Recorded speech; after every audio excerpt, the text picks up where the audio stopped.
पंकज प्रखर एक हमारे मित्र हैं, उनकी कविता है दोपहरी में स्त्रियाँ। किसी कुसमय बारिश की तरह वे उनकी ज़िंदगी में दाखिल हुआ और उनमें लगातार फैलता गया।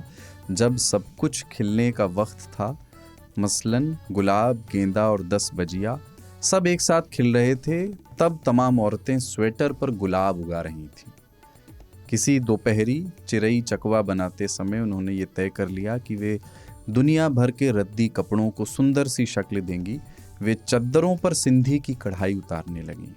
टिटिहरी के गीत का शोक मनाती दीवारों पर चिहिरी खांचती रहीं। रेडियो पर हेलो फरमाइश में अपनी पसंद के गाने सुनते हुए उन्होंने किसी अनाम प्रेमी के लिए फिल्मी गीतों से डायरियां भर ली थीं। उन्होंने बिल्ली की आंखों से इंतज़ार सीख लिया था। वे अभ्यस्त हो रही थीं। ये किसी बड़ी घटना के जैसा ही था जब वे आटे से सने हाथ से टीवी का रिमोट चलाना सीख रही थीं।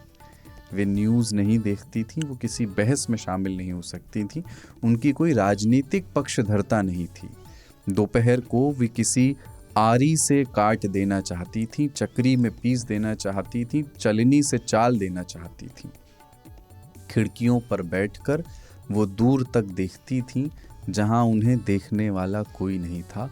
ठीक इन्हीं दोपहरियों में किसी फिल्मी नायक को वो अपनी बाहों में भींच लेना चाहती थी, या किसी के साथ भाग जाना चाहती थी, या किसी फिल्मी नायिका की तरह साड़ी में भीगकर बीमार हो जाना चाहती थी।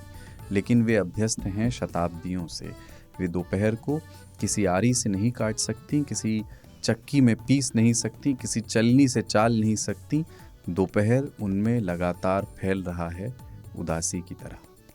पंकज प्रखर।